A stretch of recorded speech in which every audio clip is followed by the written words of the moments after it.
तो प्रधानमंत्री नरेंद्र मोदी अब से थोड़ी देर में राष्ट्र के नाम संबोधित करने वाले हैं।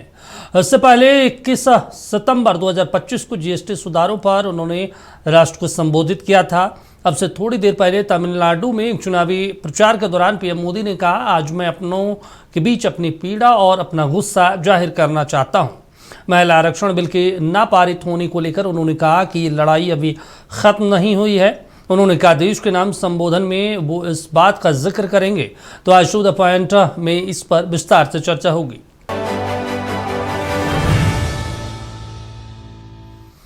देखिए, महिला आरक्षण को लेकर जो 3 संशोधन बिल सरकार संसद से पारित करवाना चाहती थी, वो बिल लोकसभा में गिर गया। 2/3 बहुमत उसे नहीं मिल पाया। अब बीजेपी ने विपक्ष खासकर कांग्रेस के खिलाफ मोर्चा खोल दिया है। पार्टी से काला दिन बता रही है और देश भर में कांग्रेस के खिलाफ विरोध प्रदर्शन कर रही है। वहीं कांग्रेस महासचिव प्रियंका गांधी ने मांग की है कि जो 2023 में बिल सर्वसम्मति से पारित हुआ था, उसे लागू किया जाए। महिला आरक्षण बिल पर लंबी और भावनात्मक बहस के बाद आखिरकार वोटिंग हुई तो पक्ष में 298 और विपक्ष में 230 मत पड़े। अगले दिन कैबिनेट बैठक में प्रधानमंत्री ने कहा कि विपक्ष को इसके परिणाम का सामना करना पड़ेगा। नक्षत्र न्यूज को सूत्रों ने बताया कि प्रधानमंत्री ने विपक्ष को लेकर कहा कि उन्होंने देश की महिलाओं को निराश किया है। ये संदेश हर एक व्यक्ति तक, हर एक गांव तक पहुंचाया जाना चाहिए। कैबिनेट बैठक के बाद बीजेपी इस मुद्दे पर विपक्ष, खासकर कांग्रेस पर हमलावर हो गई। ये वही लोग हैं, याद करिए, ये लोग आधी आबादी को उसका हक नहीं देना चाहते, लेकिन घुसपैठियों की पैरोकारी करते हैं, घुसपैठियों की पैरोकारी करते हैं ये लोग। बांग्लादेशी घुसपैठियों की पैरोकारी करते हैं।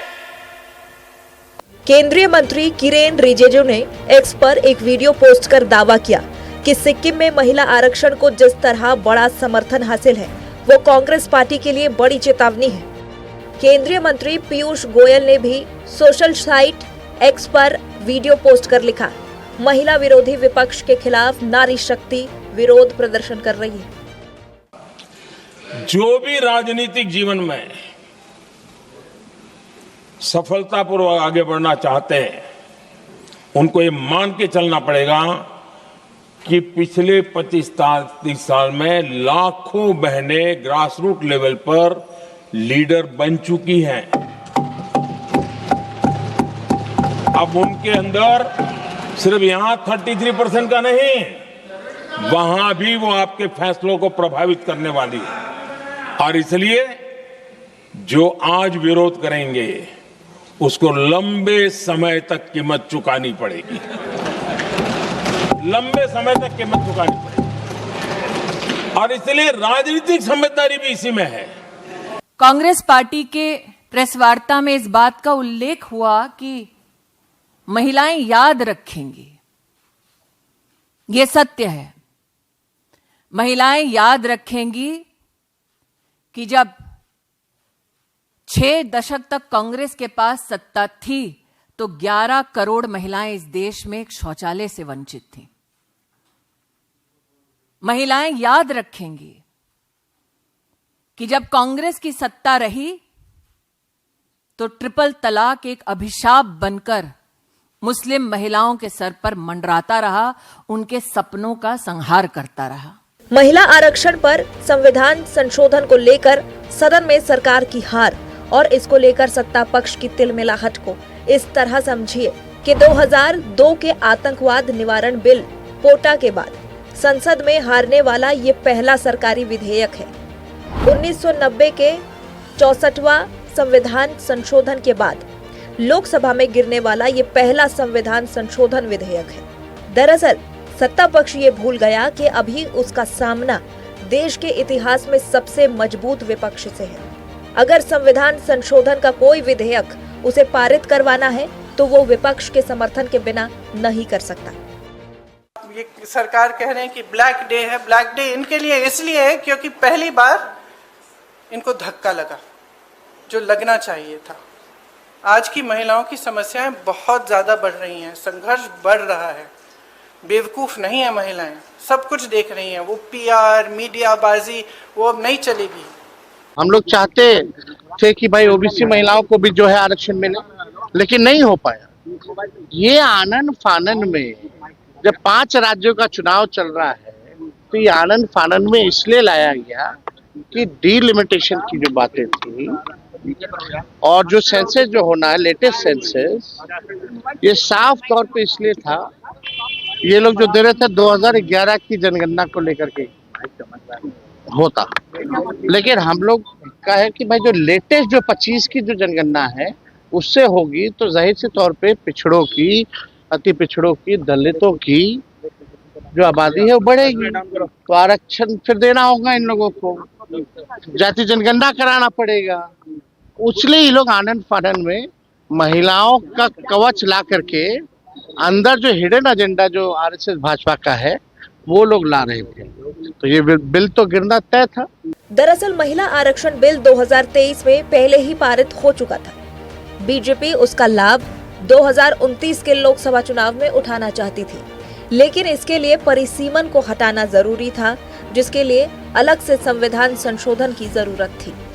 सरकार ने जहां विधेयक को महिला आरक्षण विधेयक बता दिया, वहीं विपक्ष ने उसे परिसीमन का कानून माना, जिससे कुछ बीजेपी शासित राज्यों को ज्यादा फायदा होने की संभावना थी और खासकर दक्षिण भारत के राज्यों को नुकसान था।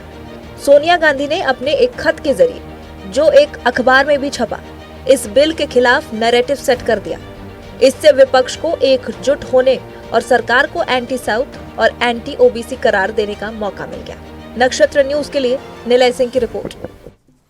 चलिए इस पर चर्चा की शुरुआत कर लेते हैं, क्योंकि बेहद महत्वपूर्ण दिन और बहुत महत्वपूर्ण ऐतिहासिक बिल था, लेकिन विपक्ष को उसमें कुछ खामियां दिखी और इस वजह से उन्होंने विरोध जताया। हालांकि विपक्ष की तरफ से ये भी कहना है कि जो 2023 में पारित किया गया था उसे लागू कर दिया जाए, विपक्ष को कोई आपत्ति नहीं है, लेकिन सरकार उस चीज़ को मानने को तैयार नहीं है। इस पर चर्चा करने के लिए 4 खास मेहमान हमारे साथ जुड़े हुए, हम परिचय करवा देते हैं। कुमकुम भारद्वाज जी हैं बीजेपी से, मनोज मनु जी जनता दल यूनाइटेड से हैं, अंकुर राज कांग्रेस से हैं, डॉक्टर अनुज कुमार तरुण जी हमारे साथ आरजेडी से जुड़े हुए हैं। चारों का स्वागत। और सबसे पहले डॉक्टर अनुज जी एक रिएक्शन छोटा सा, उसके बाद सबसे एक रिएक्शन लेंगे। विपक्ष को क्या आपत्ति थी? बिल पारित होने देते, महिलाओं को तो फायदा होता। कभी भी महिला विधायक बिल विरोध नहीं किया, महिलाओं को सम्मान मिलना चाहिए, हम महिला विधायक बिल का हमेशा स्वागत करते हैं। लेकिन यह विधायक जो लाया जा रहा है, किसके लिए लाया जा रहा है? तो सुन रहा था, उन्होंने कहा कि देश की जो आधी आबादी के साथ ये लोग इंसाफ नहीं। आधी आबादी कौन है भाई? किसकी संख्या ज्यादा है? इसीलिए तो हम जाति जनगणना, जो SC ST OBC के जो लोग हैं वही तो आधी आबादी है। तो इस विधेयक में OBC के प्रतिनिधित्व के लिए क्यों नहीं प्रावधान किया गया? और ये कह रहे हैं कि यह बिल बिल्कुल ऐतिहासिक बिल है, इसने आपने पास करवा लिया, अभी तक लागू क्यों नहीं किया? ठीक है, आपकी मंशा क्या है? इसमें लागू होगा या उसके बाद लागू होगा? आप परिसीमन जोड़ दिया उसमें, जनगणना जोड़ दिया उसमें, साफ नहीं, आप सिर्फ राजनीतिक स्टंटबाजी कर रहे हैं आप। तो कुल मिला के आपकी नियति साफ नहीं है। की व्यवस्था करिए और उसमें जो हमारे जो SC जो OBC की महिलाएं हैं वो उनका जो सामाजिक संघर्ष है, उनका जो है जो डिस्क्रिमिनेशन है, ठीक है। तो बिल्कुल हम महिला विधायक के विरोध में नहीं है, ये नैरेटिव फैलाने की कोशिश कर रहे हैं। हम तो एक रिएक्शन सर, क्योंकि प्रधानमंत्री भी अब कुछ देर में देश को, राष्ट्र को संबोधित करेंगे, तो उन्हें भी सुनना है कि उन्होंने क्या कुछ कहा है। एक रिएक्शन छोटा सा। अंकुर जी हमारे साथ जुड़े हैं, कांग्रेस को क्या आपत्ति है अंकुर जी? क्योंकि महिलाओं के हित में ये कानून था, ये विधेयक था। जी, सबसे पहले तो मैं ये बताना चाहता हूँ, महिला आरक्षण से कोई आपत्ति नहीं है। हमने ही हमारे में महिला आरक्षण जो बिल होगी सरकार लेके आई थी, उसको हमने पास कराई, इससे कोई आपत्ति नहीं है। लेकिन जो पांच राज्यों में जो विधानसभा के बीच आनंद में जो परिसीमन का जो बिल लाया गया, आप 2011 के जनगणना के अनुसार कैसे परिसीमन कर सकते हैं? और साथ ही साथ देखा जाए जब राजीव गांधी जी की जब सरकार थी, आवाज आ रही है मेरी? हाँ बिल्कुल बोलिए। जी, जब राजीव गांधी जी की सरकार थी, जब बिल लाया गया था गांव का आरक्षण देने का, तब उस समय की जो विपक्ष पार्टी थी, जो बीजेपी पार्टी थी और विपक्ष पार्टी थी, वो विरोध किया था और उस समय बिल पास नहीं हो पाया था। ठीक है। उसी चीज को जब अभी वो ला रहे हैं, जो 2011 की जनगणना के अनुसार ले जा रहे हैं, इस चीज का हमने विरोध किया। आप लाइए, आप एकदम पास कीजिए। जो 543 अभी जो मौजूदा जो सांसद है उसका 35% आरक्षण दीजिए महिलाओं को। हमारे जो सिटिंग एमपी है, हम उनको हटा के महिलाओं को टिकट देंगे लड़ने के लिए। अगर बीजेपी के जो नेताओं में अगर है हिम्मत तो कीजिए। चलिए ठीक है, चलिए ठीक है। हमारे साथ और भी जुड़े हुए हैं मनोज जी, मनोज जी जुड़े हुए हैं। मनोज जी देखिए, विपक्ष का आपत्ति था, विपक्ष ने अपनी आपत्तियों को गिनवाया, जो उन्हें कमियां लग रही थी कमियों को गिनवाया। तो सरकार को तो उन चीज़ों पे गंभीरता से विचार करना चाहिए ना। ऐसा थोड़े होता है कि आप विरोध कर दिए, भाई लोकतंत्र में विरोध करने का भी अधिकार है, तो आप कह दिए कि आप नहीं, आप लोकतंत्र के खिलाफ हैं, महिलाओं के खिलाफ हैं, महिलाओं को अधिकार नहीं देना चाहते हैं। और ऐसा तो है नहीं कि सरकार को पता नहीं था कि भाई संविधान संशोधन करने जा रहे हैं, 2/3 बहुमत है, तो पहले बैठक करनी चाहिए थी, विपक्षी सांसदों को बुलाना चाहिए था, बीच का रास्ता निकालना था। नहीं, देखिए, इस संबंध में पूर्व में ही राज्यसभा में इसे पारित किया गया था। बिल्कुल। और वही बिल लोकसभा के अंदर आया था। अब विपक्ष को आज ये उनको बिल अच्छा नहीं लगा, उनको लगा कि महिलाओं के साथ भेदभाव किया जा रहा है, जबकि सदन में खुद गृह मंत्री इस बात को बोल रहे थे। इनके विपक्ष की कहीं से भी ये चीज नहीं थी कि महिलाओं के हित का ये बिल पास हो, क्योंकि महिलाओं के हित का बिल रहता तो इनके शासन काल में लैप्स नहीं होता। ठीक है। आप देख सकते हैं कि इनके शासन काल में बिल के साथ क्या हुआ। अब विपक्ष का महिलाओं के साथ ये बर्ताव कितना सही है या कितना उचित है, वो तो एक सप्ताह के बाद जो 3-4 राज्यों में चुनाव हो रहा है जी, उसमें वहाँ की महिलाएं अपना विरोध जताएगी। अभी तो कुछ बोल देने से तो कोई फायदा है नहीं। बिल आया, मेरा बिल गिरा, हम महिलाओं के आधी आबादी के हित का हमारा बिल था, महिलाओं के सम्मान का बिल था, नारी बंधन का बिल था। अब इसका परिणाम विपक्ष को कैसे मिलेगा, ये जरा चुनाव का रिजल्ट आ जाता है, ठीक है, तब आप अनुमान लगा। मतलब आप लोग हमेशा हर चीज को चुनाव से जोड़ देते। चलिए ठीक है।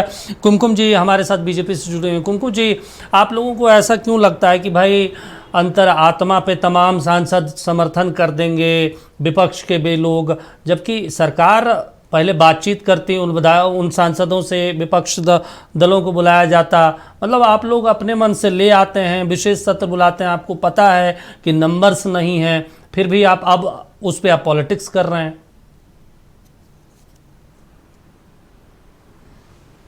पता तो हमें बहुत कुछ है, और पता हमें यह भी है कि देश की नारी को, भारतीय नारी को उनके स्वाभिमान का सम्मानजनक तरीके से उनको विधायकी में किस तरह से उनको स्थान देना है। और जो पार्टियां आज तक प्रोपेगेंडा के तौर पे नारी सशक्तिकरण की बात करती रही, राज्यसभा से बिल पारित कराया, लोकसभा में इंट्रोड्यूस करने की हिम्मत तक नहीं जुटा पाई, उसी लोकसभा में, राज्यसभा में उस समय के नेता रहे, कहते हैं कि आप जो आरक्षण दे रहे हैं उसके अंदर आप फिर से एक आरक्षण का एक कोटा आप तैयार कीजिए। और फाइनली उनकी इच्छा ही नहीं थी। अगर उनकी इच्छा होती तो जितनी सीटें शेड्यूल्ड कास्ट और शेड्यूल्ड ट्राइब्स की थी, एटलीस्ट उसमें भी प्रो राटा बेसिस पे 50% आरक्षण उस समय पे वो महिलाओं को दे दिए होते। लेकिन जहां इच्छा शक्ति ही नहीं है, वहां पे यह सोचना भी दुर्भाग्यपूर्ण है कि उस समय की सरकार, कांग्रेस की तानाशाही सरकार जो नेशनल एडवाइजरी काउंसिल से चलती थी, वह कुछ महिलाओं के हित में कर दे।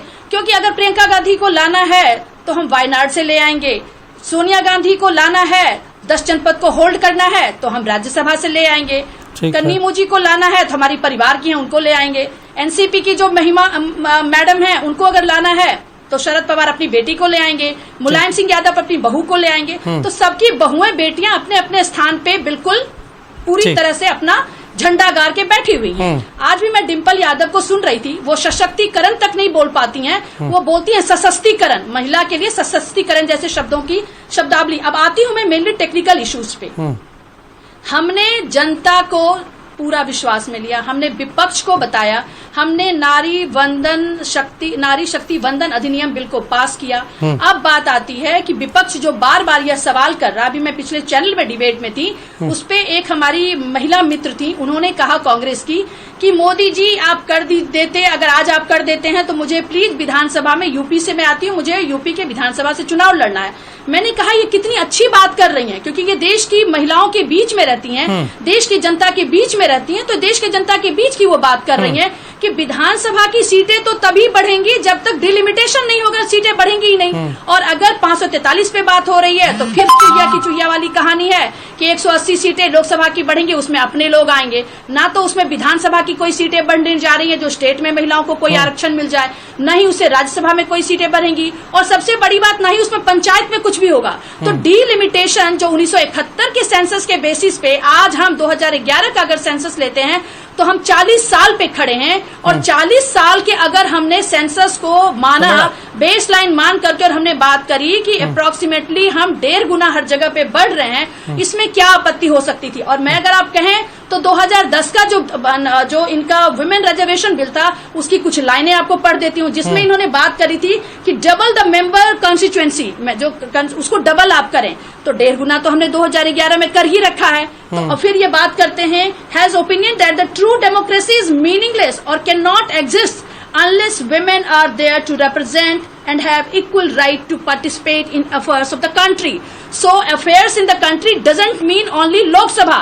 Affairs in the country also means state legislative assembly, state का जो म्युनिसिपल माफ कीजिएगा मेंबर ऑफ लेजिस्लेटिव है, मेंबर ऑफ काउंसिल है, एमएलए और एमएलसी, वहां पे बढ़ता। साथ में स्टेट में अगर बढ़ता तो डेफिनेटली ये पंचायत में भी इसका असर आता। पंचायत में भी जो बिहार में 50% का आरक्षण है, नंबर ऑफ सीट्स बढ़ता। पूरी बात सुन लीजिए दीपक जी, तो यहाँ पे भी बढ़ता, लेकिन इनकी मनसा नहीं है। मैडम मुझे सिर्फ एक चीज बता दे, ठीक है विपक्ष का मनसा नहीं है, आप लोगों का मनसा है, तो आपको तो पता था ना कि भाई हमारे साथ नंबर्स नहीं है और विपक्ष की मनसा क्या है, आपको तो पता था। ऐसा तो है नहीं कि नरेंद्र मोदी जी को, अमित शाह को पता नहीं था। जब पता था कि भाई विपक्ष समर्थन नहीं करेगा, फिर इसके बावजूद लाके भद पिटवाने का कोई मतलब नहीं बनता। आपको बातचीत करनी चाहिए थी। ना डोंट यूज सच वर्ड्स। आप पत्रकार हैं दीपक जी, नहीं मैडम, आप प्लीज माइंड योर वर्ड, मतलब अपने वर्ड को, शब्दावली को प्रॉपर तरीके से यूज करें। भद पिटवाने वाली बात हमारी नहीं होती। नहीं मैडम, तो आपको पता था ना कि 360 सीटें चाहिए, हमारे पास नंबर नहीं है। मैं आ रही हूँ, तो फिर आप लाए क्यों? Deepak ji, I am responding to your question. आ रही हूँ मैं, आप सुनेंगे तभी। ठीक है, बोलिए। मुझे थोड़ा मौका दीजिए, मैं बता रही हूँ आपको। हमें यह भी पता है कि प्रियंका गांधी ने यूपी में बोला था लड़की हूँ लड़ सकती हूँ। महिलाओं को लेकर के इनकी माँ राज्यसभा में बैठी हुई हैं, खुद ये वायनाड से सीट लेकर के बैठी हुई हैं। इनके जो इंडी गठबंधन के लोग हैं, सारी महिलाएं वहाँ पे, उनकी बहन और पत्नियां संसद में बैठी हुई हैं। तो हमें पूरा विश्वास था कि महिलाओं को लेकर के ये नहीं कहेंगे, कुछ गलत करेंगे, और ये महिला आरक्षण तो महिलाओं के लिए तो वैसे भी 2023 में तो सर्वसम्मति से पारित करवाया था ना मैडम, कांग्रेस पार्टी नहीं करवाया था। कांग्रेस पार्टी नहीं करवाया था ना 2023 में। पूरी बात सुनिए Deepak ji. No don't interrupt. नहीं, आप जो कह रहे हैं मैं उसी पे क्रॉस कर रहा हूँ। कांग्रेस पार्टी ने सपोर्ट किया था। मैं वही बता रही हूँ। अरे मैं वही बता रही हूँ। तभी अगर कांग्रेस पार्टी ने आज कल सपोर्ट किया होता तो रत्ना जी जैसी लोग, हमारे जैसी महिलाएं जो थी, वो भी विधानसभा से आ सकती थी, राज्य के विधानसभा। ठीक है, एक छोटा सा मुझे प्रश्न का जवाब दे दीजिए। आरक्षण का मतलब वेट 50% आरक्षण का मतलब 75 करोड़ की जनसंख्या को आप 180 सीटों से आप सोचते हैं कि लोकसभा में दे करके और अपना आप हाथ खड़ा कर लेंगे।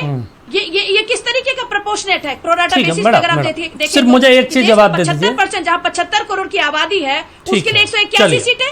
ठीक है मैडम, आप कह रहे हैं आपकी पार्टी सहमत है, आप प्रधानमंत्री मोदी भी देश को संबोधित करेंगे। तमाम लोग कह रहे हैं कि विपक्ष महिलाओं का हक नहीं चाहती है।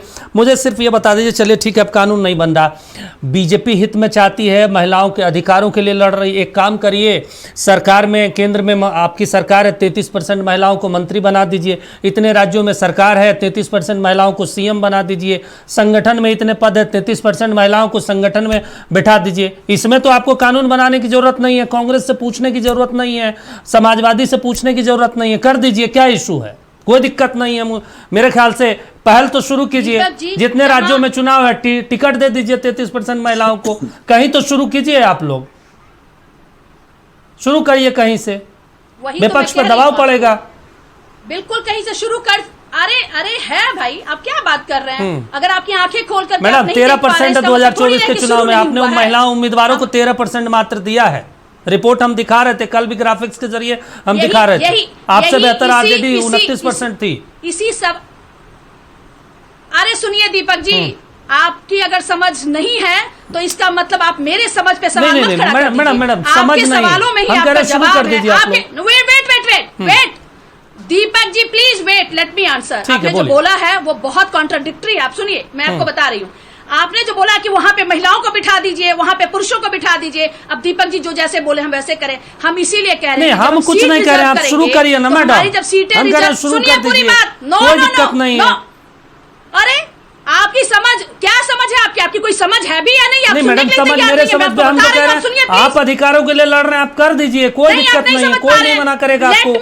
इसे संविधान संशोधन कानून कोई जरूरत नहीं पड़ेगी, शुरुआत कर दीजिए। ज्ञान के साथ, अर्ध कचड़ा ज्ञान के साथ, कचड़ा ज्ञान के साथ मैं डिबेट नहीं करूंगी। पूरी बात को बोलने दीजिए और आपको सुनना पड़ेगा। आपने मुझे जब पैनल में बिठाया है, आप कह रहे हैं कि नहीं कांग्रेस नहीं कर रही, हम कह रहे हैं सिर्फ आप अपने पार्टी में लागू कर दीजिए। लेट मी आंसर, अरे लेट मी आंसर, ठीक है बोलिए ना madam. Don't interrupt in between Deepak ji. आप पूरे डिबेट को चाह रहे हैं क्या कि कांग्रेस की तरफ ले जाकर के? कोई कांग्रेस की तरफ नहीं ले जा रहे मैडम, हम सिर्फ चाह रहे हैं अगर कांग्रेस पार्टी नहीं कर रही है, आप शुरुआत करिए कहीं से।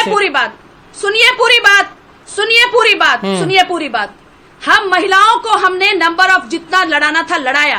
अगर महिलाएं वहां से जीत कर नहीं आई, सुन लीजिए पहली बात, अगर हम सीटों को रिजर्व करेंगे, महिला वर्सेस जब महिला सीटें होंगी, वो तय है कि उनका संसद में आना, विधानसभा में आना तय है उनका। जब वो आएंगी तो उनको अपनी जो निर्धारित दिशा जो संविधान संशोधन के तहत तय की गई है, उसके तहत उनको वो जिम्मेदारी मिलेगी। अभी महिलाएं पुरुषों के कंपैरिजन में हम सीट भी देते हैं, टिकट भी देते हैं, वो नहीं जीत कर आ पाती हैं। पुरुषों का ऐसा मसल और मनी पावर का वर्चस्व है।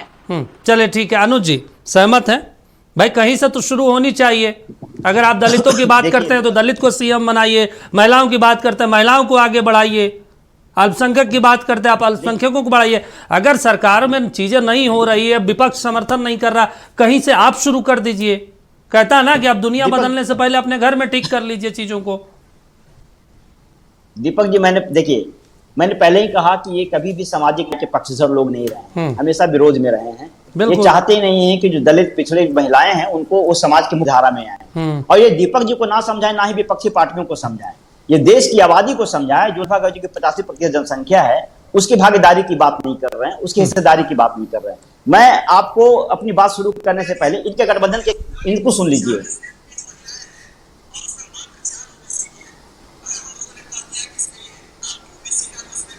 ठीक, हाँ वो हमें याद है, कोटा जो नीतीश जी कह रहे थे। बिल्कुल। अब बताइए, इन्हीं के सहयोगी दल के नेता हैं और प्रमुख सहयोगी दल है।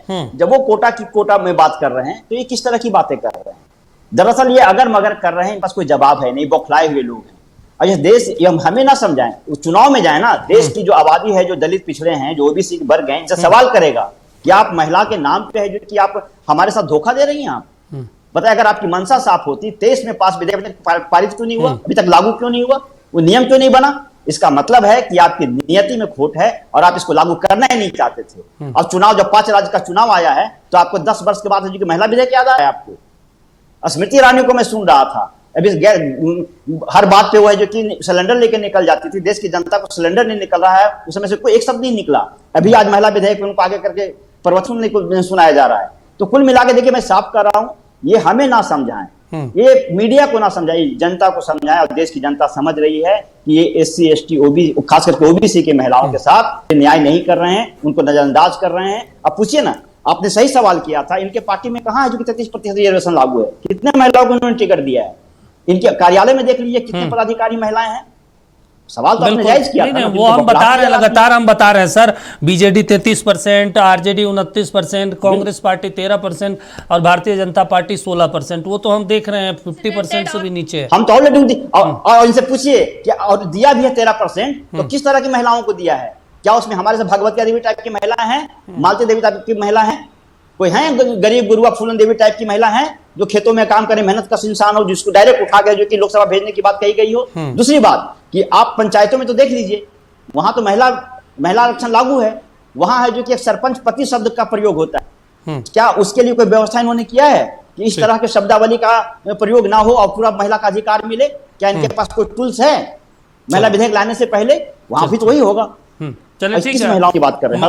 मनोज जी एक बड़ा सवाल है ना कि आपके जो नेता हैं, माननीय राष्ट्रीय अध्यक्ष आपके हैं और पूर्व मुख्यमंत्री नीतीश कुमार, ये तो जब सदन के पहले थे, संसद थे, उस दौरान भी उन्होंने कहा था कि भाई महिलाओं को आरक्षण मिले और कोटा के अंदर कोटा।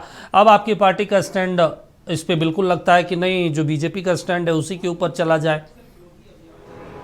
और अब तो नीतीश जी का वो ऑडियो भी, वीडियो भी वायरल हो रहा है। देखिए, कोटा के अंदर कोटा, ये महिलाओं को, हर तरह के महिलाओं को मिले। और हमने इस दिशा में, जब हमारी सरकार बनी तो हमने इस दिशा में महिलाओं के बीच के भीतर के जो महिलाएं थीं उनके लिए पंचायत स्तर पर हमने आरक्षण भी दिया था जी। तो हम महिला के आरक्षण पर कहीं से कोई विरोध प्रकट नहीं करते हैं, किए हैं। और महिलाओं का आरक्षण हो, हमारी, देखिए हमारी मांग रही है, लेकिन अब उसके लिए हमने कभी भी महिलाओं के आरक्षण जब जब भी आया है, नीतीश जी के भी लोकसभा में रहते हुए आया है, उन्होंने अपनी बात संशोधन के माध्यम से जब उनको बोलने का मौका आया तो उन्होंने अपनी बात को वहां रखा। लेकिन हमने बिल को के खिलाफ कभी नहीं गए। बिल का हमने, महिलाओं के बिल का हमने कभी नहीं विरोध किया। लेकिन विपक्ष के नेता जो आज यहाँ हैकड़ी बांध रहे हैं, उन लोगों ने तो कई बार महिलाओं के बिल को फाड़ देने का भी काम किया है ना। कई बार बिल के विरोध में भी तो आ गए ना। महिलाओं पर सदन के अंदर बहुत भद्दी टिप्पणी करके भी तो मनोज नीतीश कुमार खुद इस चीज का विरोध कर रहे हैं। वो कह रहे हैं कि भाई महिलाओं को आरक्षण दीजिए, हम समर्थन में हैं, लेकिन महिलाओं को आरक्षित कीजिए ना, कोटा के अंदर कोटा कीजिए ताकि उन महिलाओं को आगे लाया जाए। अब आपकी पार्टी का स्टैंड अलग हो गया। मैं बदल कहा गया, मैं तो वही बात कर रहा हूँ ना कि हम तो मांग कर रहे हैं। तो फिर वो नंबर 298 में आपका भी 16 सांसदों का समर्थन है सर। सरकार कल कोटा के अंदर कोटा लेकर नहीं आई, फिर भी समर्थन किया। जेडीयू अपना असहमति जताती संसद के अंदर। आप देखिए, नहीं, गृह मंत्री जी ने स्पष्ट रूप से इस बात को बोला कि उसमें सभी वर्गों का प्रतिनिधित्व रहेगा। तो वो जा रहा है, तो हम बिल के विरोध में चले जाएंगे दीपक जी, तो फिर बिल का महिलाओं के सम्मान का कोई औचित्य ही नहीं रहेगा। जिस तरह से आज महिलाएं इन लोगों का विरोध कर रही है, तो हमारा भी वहां विरोध करते रहती। तो हमने वही बात आपको कहा कि जिस चीज की कवायद ठीक है ये किया जा रहा है, तो जनता को दिग्भ्रमित विपक्ष के द्वारा किया जा रहा है। ठीक है सर, कि परसीमन का, बिना जनगणना का, ये सब तो कोई बात नहीं थी। चलिए, जो आप कह रहे हैं उस पर हम आएंगे और भी सवालों का जवाब तलाशेंगे।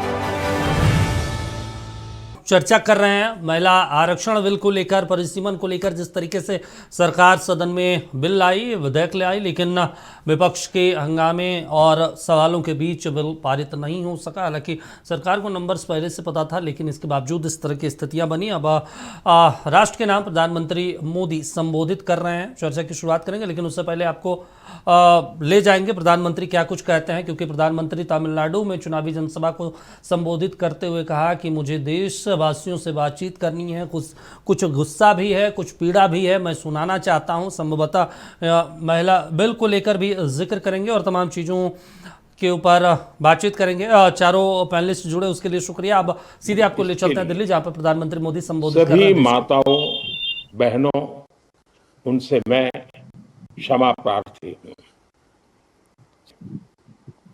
हमारे लिए देश हित सर्वोपरि है, लेकिन जब कुछ लोगों के लिए दल हित सब कुछ हो जाता है, दल हित देश हित से बड़ा हो जाता है, तो नारी शक्ति को, देश हित को इसका खामियाजा उठाना पड़ता है। इस बार भी यही हुआ है। कांग्रेस, डीएमके, टीएमसी और समाजवादी पार्टी जैसे दलों की स्वार्थी राजनीति का नुकसान देश की नारी शक्ति को उठा पड़ा है। साथियों, कल देश की करोड़ों महिलाओं की नजर संसद पर थी। देश की नारी शक्ति देख रही थी। ही ये देखकर बहुत दुख हुआ कि जब ये नारी हित का प्रस्ताव गिरा तो कांग्रेस, डीएमके, टीएमसी, सपा जैसी परिवारवादी पार्टियां खुशी से तालियां बजा रही थी। महिलाओं से उनके अधिकार छीन ये लोग मेजें थपथपा रहे थे। उन्होंने जो किया वो केवल टेबल पर थाप नहीं थी, वो नारी के स्वाभिमान पर, उसके आत्मसम्मान पर चोट थी। और नारी सब भूल जाती है, अपना अपमान कभी नहीं भूलती। इसलिए संसद में कांग्रेस और उसके सहयोगियों के उन सबके व्यवहार की कसक हर नारी के मन में हमेशा रहेगी। देश की नारी जब भी अपने क्षेत्र में इन नेताओं को देखेगी तो वो याद करेगी कि इन्हीं लोगों ने संसद में महिला आरक्षण को रोकने का जश्न मनाया था, खुशियां मनाई थी। संसद में नारी शक्ति वंदन संशोधन का जिन भी दलों ने विरोध किया है, उनसे मैं दो टूक कहूंगा। ये लोग नारी शक्ति को फॉर ग्रांटेड ले रहे हैं। वो ये भूल रहे हैं कि 21वीं सदी की नारी देश की हर घटना पर नजर रख रही है। वो उनकी मंशा भांप रही है और सच्चाई भी भली भांति जान चुकी है। इसलिए महिला आरक्षण विरोध करके जो पाप विपक्ष ने किया है, इसकी उन्हें सजा जरूर मिलेगी। इन दलों ने संविधान निर्माताओं की भावनाओं का भी अपमान किया है और जनता द्वारा इसकी सजा से भी वो बच नहीं पाएंगे। साथियों, सदन में नारी शक्ति वंदन संशोधन किसी से भी कुछ छीनने का नहीं था। नारी शक्ति वंदन संशोधन हर किसी को कुछ न कुछ देने का था, देने के लिए संशोधन का था। 40 साल से लटके हुए नारी के हक को 2029 के अगले लोकसभा चुनाव से उसका हक देने का संशोधन था। नारी शक्ति वंदन संशोधन 21वीं सदी के भारत की नारी को नए अवसर देने, नई उड़ान देने, उसके सामने से बाधाएं हटाने का महायज्ञ था। देश की 50% यानी आधी आबादी को उसका अधिकार देने का साफ नियत के साथ, ईमानदारी के साथ किया गया एक पवित्र प्रयास था। नारी को भारत की विकास यात्रा में सहयात्री बनाने और सबको जोड़ने का प्रयास था। नारी शक्ति वंदन संशोधन समय की मांग है। नारी शक्ति वंदन संशोधन उत्तर, दक्षिण, पूर्व, पश्चिम सभी राज्यों की, हर राज्य की शक्ति में समान वृद्धि का प्रयास था। संसद में सभी राज्यों की आवाज को अधिक शक्ति देने का प्रयास था। राज्य छोटा हो, राज्य बड़ा हो, राज्य की आबादी कम हो या राज्य की आबादी ज्यादा हो, सबकी समान अनुपात में शक्ति बढ़ाने की कोशिश थी। लेकिन इस ईमानदार प्रयास की कांग्रेस और उसके सहयोगियों ने सदन में पूरे देश के सामने भ्रूण हत्या कर दी है। भ्रूण हत्या कर दी है। ये Congress, TMC, Samajwadi party, DMK जैसे दल इस भ्रूण हत्या के गुनहगार हैं। ये देश के संविधान के अपराधी हैं। ये देश की नारी शक्ति के अपराधी हैं। साथियों, कांग्रेस महिला आरक्षण के विषय से ही नफरत करती है। उसने हमेशा से ही महिला आरक्षण को रोकने के लिए षड्यंत्र किए हैं। इस दिशा में पहले जितनी बार भी प्रयास हुए, हर बार कांग्रेस ने इसमें रोड़े अटकाए हैं। इस बार भी कांग्रेस और उसके साथियों ने महिला आरक्षण को रोकने के लिए एक के बाद एक नए झूठ का सहारा लिया। इस संख्या को लेकर भी किसी और तरीके से कांग्रेस और उसके साथियों ने देश को गुमराह करने की कोशिश की।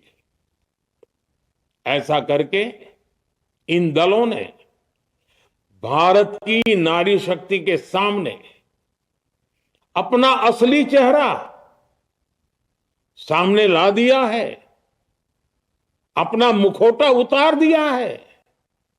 साथियों,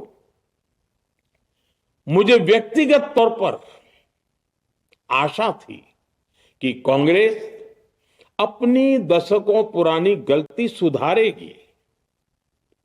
कांग्रेस अपने पापों का प्रायश्चित करेगी। लेकिन कांग्रेस ने इतिहास रचने का, महिलाओं के पक्ष में खड़े होने का अवसर खो दिया। कांग्रेस खुद देश के अधिकांश हिस्सों में अपना वजूद खो चुकी है। कांग्रेस परजीवी की तरह क्षेत्रीय दलों की पीठ पर सवार होकर खुद को जिंदा रखे हुए है। लेकिन कांग्रेस ये भी नहीं चाहती कि क्षेत्रीय दलों की ताकत बढ़े। इसलिए कांग्रेस ने इस संशोधन का विरोध करवाकर अनेक क्षेत्रीय दलों के भविष्य को अंधकार में धकेलने का राजनीतिक षड्यंत्र किया है। साथियों, Congress, Samajwadi party, DMK, TMC और दूसरी पार्टियां इतने वर्षों से हर बार वही बहाने, वही कुतर्क गढ़ते आए हैं, बनाते आए हैं। कोई न कोई टेक्निकल पेंच फंसाकर ये महिलाओं के अधिकारों पर डाका डालते रहे हैं। देश राजनीति का ये भद्दा पैटर्न बराबर समझ चुका है और उसके पीछे की वजह भी जान चुका है। भाइयों बहनों, नारी शक्ति वंदन अधिनियम के विरोध की एक बड़ी वजह है इन परिवारवादी पार्टियों का डर। इन्हें डर है अगर महिलाएं सशक्त हो गई तो इन परिवारवादी पार्टियों का नेतृत्व खतरे में पड़ जाएगा।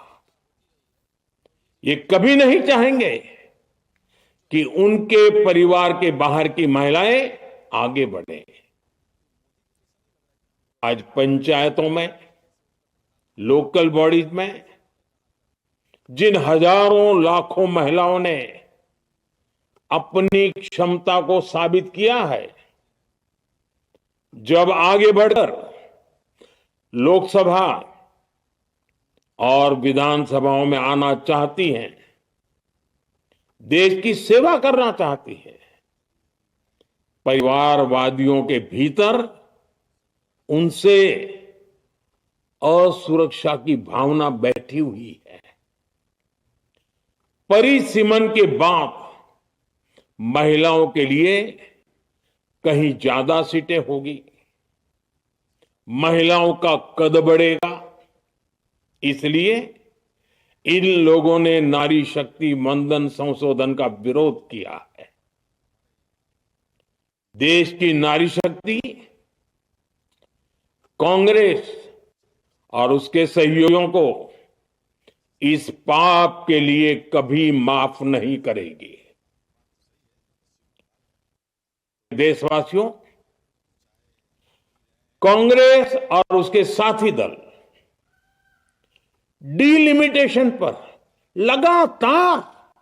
लगातार झूठ बोल रहे हैं।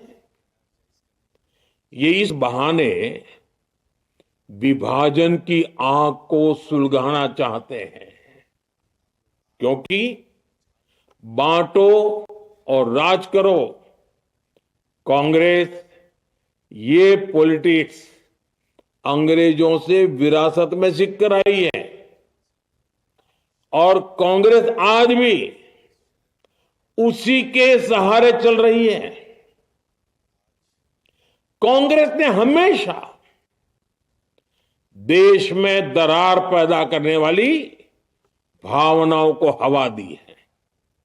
इसलिए यह झूठ फैलाया गया कि डीलिमिटेशन यानी परिसीमन से कुछ राज्यों को नुकसान होगा, जबकि सरकार ने पहले दिन से स्पष्ट किया है कि न किसी राज्य की भागीदारी का अनुपात बदलेगा, न किसी का रिप्रेजेंटेशन कम होगा, बल्कि सभी राज्यों की सीटें समान अनुपात में ही बढ़ेगी। फिर भी कांग्रेस, डीएमके, टीएमसी और समाजवादी पार्टी जैसे दल इसे मानने को तैयार नहीं हुए। साथियों, ये संशोधन बिल सभी दलों और सभी राज्यों के लिए एक मौका था, एक अवसर था। ये बिल पास होता तो तमिलनाडु, बंगाल, यूपी, केरला हर राज्य की सीटें बढ़ती, लेकिन अपनी स्वार्थी राजनीति की वजह से इन दलों ने अपने राज्यों के लोगों को भी धोखा दे दिया। जैसे कि डीएमके के पास मौका था कि वो और ज्यादा तमिल लोगों को सांसद विधायक बना सकती थी, तमिलनाडु की आवाज और मजबूत कर सकती थी, लेकिन उसने वो मौका खो दिया। टीएमसी के पास भी बंगाल के लोगों को आगे बढ़ाने का मौका था, लेकिन टीएमसी ने भी ये मौका गंवा दिया। समाजवादी पार्टी के पास भी मौका था कि वो महिला विरोधी छवि होने के दाग को कुछ कम कर सके, लेकिन सपा भी इसमें चूक गई। समाजवादी पार्टी लोहिया जी को तो पहले ही भूल चुकी है। सपा ने नारी शक्ति वंदन संशोधन का विरोध करके लोहिया जी के सारे सपनों को पैरों तले रौंद दिया है। सपा महिला आरक्षण विरोधी है। ये यूपी की और देश की महिलाएं कभी नहीं भूलेगी। साथियों, महिलाओं के आरक्षण का विरोध करके कांग्रेस ने फिर एक बात सिद्ध कर दी है। कांग्रेस एक एंटी रिफॉर्म पार्टी है। 21वीं सदी के विकसित भारत के लिए जो भी निर्णय, जो भी रिफॉर्म जरूरी है,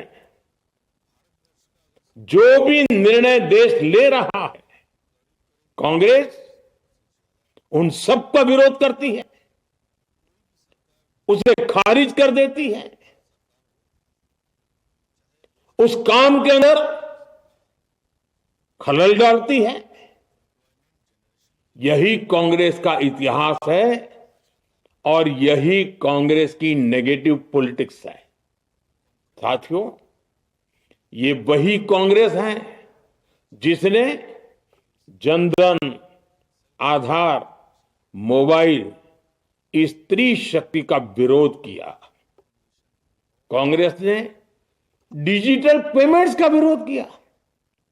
कांग्रेस ने जीएसटी का विरोध किया। कांग्रेस ने सामान्य वर्ग के गरीबों को आरक्षण का विरोध किया। कांग्रेस ने ट्रिपल तलाक के विरुद्ध कानून का विरोध किया। कांग्रेस ने आर्टिकल 370 हटाने का विरोध किया। हमारा संविधान हमारे कोर्ट जिस यूनिफॉर्म सिविल कोड समान नागरिक आचार संहिता को यूसीसी को जरूरी बताते हैं, कांग्रेस उसका भी विरोध करती है। रिफॉर्म का नाम सुनते ही कांग्रेस विरोध की तख्ती लेकर दौड़ पड़ती है। ऐसा कोई भी काम जिससे देश मजबूत होता है, कांग्रेस उसमें बाधाएं खड़ी करने के लिए पूरी शक्ति लगा देती है। Congress one nation one election का विरोध करती है। कांग्रेस देश में घुसपैठियों को भगाने का विरोध करती है। कांग्रेस मतदाता सूची के शुद्धिकरण एसआईआर का विरोध करती है। कांग्रेस वक्फ बोर्ड में रिफॉर्म का विरोध करती है। साथियों, कांग्रेस ने शरणार्थियों को सुरक्षा देने वाले सीएए कानून तक का विरोध किया। इस पर झूठ बोलकर, अफवाहें फैलाकर देश में बवंडर खड़ा कर दिया। कांग्रेस माओवादी नक्सली हिंसा को समाप्त करने के देश के प्रयासों में भी रुकावटें डालती है। कांग्रेस का एक ही पैटर्न रहा है, कोई भी रिफॉर्म आए तो झूठ बोलो, भ्रम फैलाओ। इतिहास साक्षी है, कांग्रेस ने हमेशा यही नेगेटिव रास्ता चुना है। साथियों, जो भी कार्य देश के लिए जरूरी फैसला होता है, कांग्रेस इसको कारपेट के नीचे डाल देती है। कांग्रेस के इसी रवैये की वजह से भारत विकास की उस ऊंचाई पर नहीं पहुंच पाया जिसका भारत हकदार है। आजादी के समय उस दौर में हमारे साथ और भी कई देश आजाद हुए थे। ज्यादातर देश हमसे बहुत आगे निकल गए और इसकी वजह थी कि कांग्रेस हर रिफॉर्म को रोककर बैठी रही। लटकाना, भटकाना, अटकाना, यही कांग्रेस का सिद्धांत रहा है, यही कांग्रेस का वर्क कल्चर रहा है। कांग्रेस ने पड़ोसी देशों के साथ सीमा विवादों को लटकाया। कांग्रेस ने पाकिस्तान के साथ पानी बंटवारे से जुड़े विवादों को लटकाया। कांग्रेस ने ओबीसी आरक्षण के निर्णय को 40 साल तक लटकाए रखा। कांग्रेस ने सैनिकों के लिए वन रैंक वन पेंशन को 40 साल तक रोके रखा। साथियों, कांग्रेस के इस रवैये ने हमेशा देश का बहुत बड़ा नुकसान किया है। कांग्रेस के हर विरोध, हर अनिर्णय, हर छल प्रपंच का खामियाजा देश ने भुगता है, देश की पीढ़ियों ने भुगता है। आज देश के सामने जितनी भी बड़ी चुनौतियां हैं, वो कांग्रेस के इसी रवैये से उपजी हुई है। इसलिए ये लड़ाई सिर्फ एक कानून की नहीं है, ये लड़ाई कांग्रेस की उस एंटी रिफॉर्म मानसिकता के साथ है जिसमें सिर्फ नेगेटिविटी है, नकारात्मक है। और मुझे इसमें कोई संदेह नहीं है कि देश की सभी बहनें बेटियां कांग्रेस की इस मानसिकता को करारा जवाब दे के रहेगी। साथियों, कुछ लोग देश की महिलाओं के सपने टूटने को सरकार की नाकामी बता रहे हैं, लेकिन ये विषय कामयाबी या नाकामयाबी क्रेडिट का था ही नहीं। मैंने संसद में भी कहा था, आधी आबादी को उनका हक मिल जाने दीजिए, मैं इसका क्रेडिट विज्ञापन छपवाकर विपक्ष के सभी लोगों को दे दूंगा। लेकिन महिलाओं को दकियानुसी सोच से देखने वाले फिर भी अपने झूठ पर अड़े रहे, कायम रहे। साथियों, नारी शक्ति को भागीदारी दिलाने की लड़ाई दशकों से चल रही है। वर्षों से मैं भी इसके लिए प्रयास करने वालों में से एक हूं। कितनी ही महिलाएं ये विषय मेरे सामने उठाती रही हैं। कितनी ही बहनों ने पत्र के द्वारा बातें बताई हैं। मेरे देश की माताएं, बहनें, बेटियां, मैं जानता हूं आज आप सब दुखी हैं। मैं भी आपके इस दुख में दुखी हूं। आज भले ही बिल पास कराने के लिए जरूरी 66% वोट हमें नहीं मिला हो, लेकिन मैं जानता हूं देश की 100%, 100% नारी शक्ति का आशीर्वाद हमारे साथ है। मैं देश की हर नारी को विश्वास दिलाता हूं, हम महिला आरक्षण के रास्ते में आने वाले हर रुकावट को खत्म करके रहेंगे, हटा करके रहेंगे।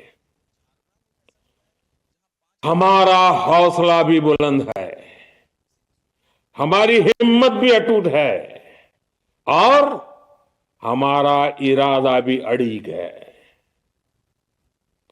महिला आरक्षण का विरोध करने वाली पार्टियां ये देश की नारी शक्ति को संसद और विधानसभाओं में उनकी भागीदारी बढ़ाने से कभी भी रोक नहीं पाएंगे।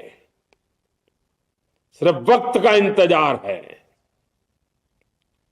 नारी शक्ति के सशक्तिकरण का बीजेपी एनडीए का संकल्प अक्षुण्ण है। कल हमारे पास संख्या बल नहीं था, लेकिन इसका मतलब ये नहीं है कि हम हार गए। हमारा आत्मबल अजेय है। हमारा प्रयास रुकेगा नहीं, हमारा प्रयास थमेगा नहीं। हमारे पास आगे भी और मौके आएंगे। हमें आधी आबादी के सब के लिए, देश के भविष्य के लिए इस संकल्प को पूरा करना ही है। आप सबका बहुत बहुत धन्यवाद।